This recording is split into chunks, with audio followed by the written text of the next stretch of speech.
So, from the DC Universe Young Justice 6-inch line, we're taking a look at the Robin figure.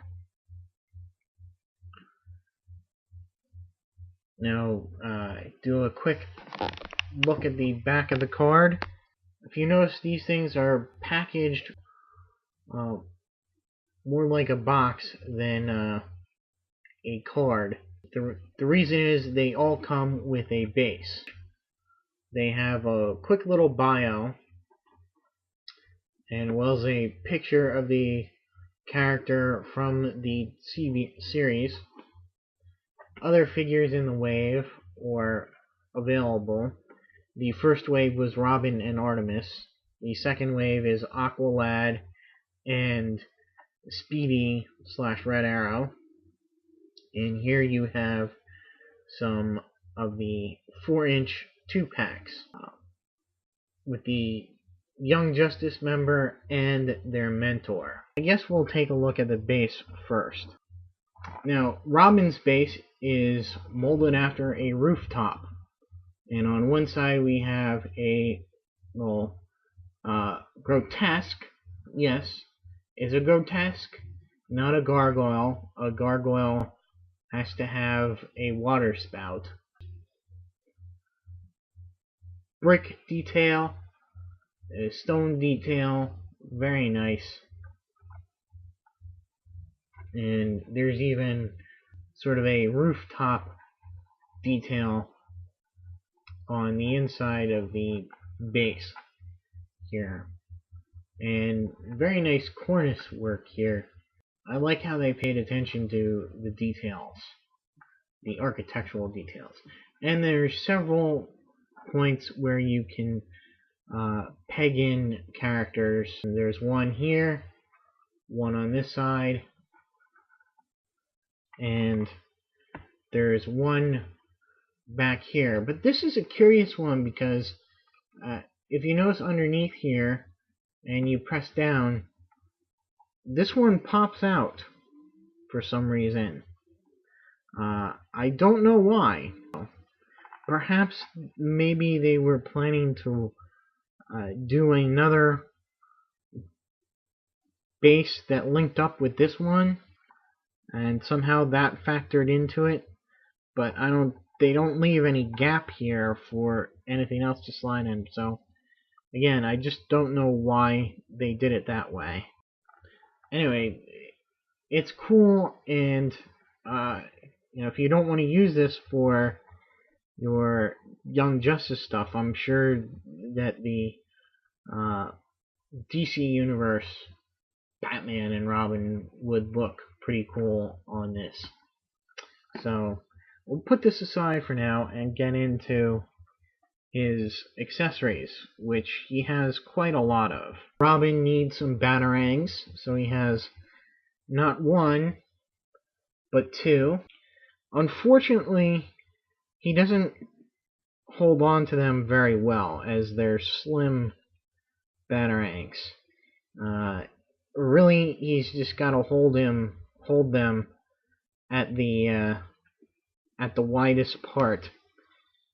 Otherwise, they will fall out. He also has these discs, these throwing discs.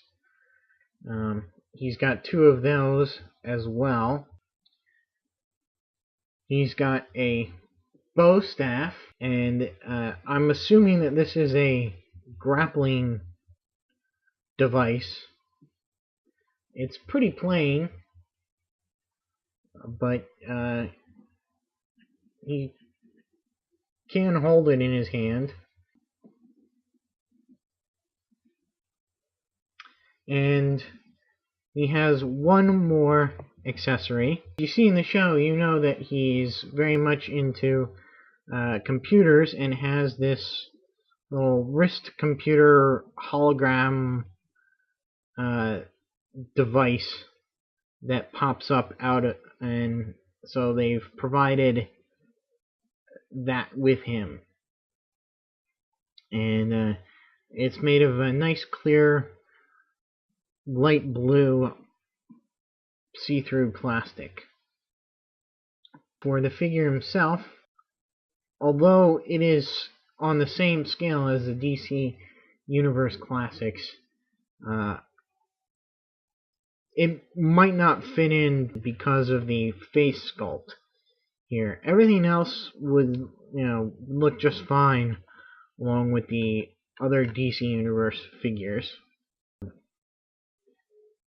The paint is pretty nice, a little blotchy up by the mask here and the hair, but nothing too big. It's got a nice little smile on the sculpt there. The cape is pretty flexible, but it is molded into position right here. A little bit of mismatched colors between the leg and here and the hip joint there.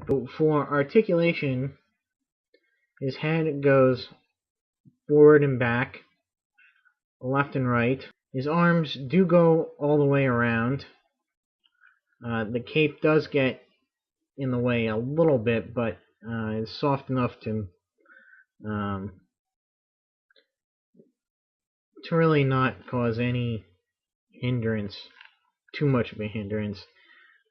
Goes in and out at the shoulder, rotates at the bicep, bends at the elbow, and rotates at the wrist. He's got upper torso, ab crunch articulation. He's got some waist articulation, which is limited by his utility belt. His legs go forward, back, out to the side. They rotate at the thigh, bend at the knee, and bend at the ankle. So a pretty good start to the Young Justice figures. If you're collecting the DC Universe Classics, this might be a cool way to get additional figures that kind of fit in with the DC Universe Classics, but also to collect some cool bases that you can use with the DCU figures. I would especially recommend these if you're a fan of the Young Justice cartoon, which is a great cartoon, and if you haven't seen already, I suggest you look into finding it. I know it's kind of on hiatus right now, but I think they will be showing some more episodes by the end of fall. So stay tuned, and you can see my review on the Young Justice Artemis figure. And until then, I'll see ya.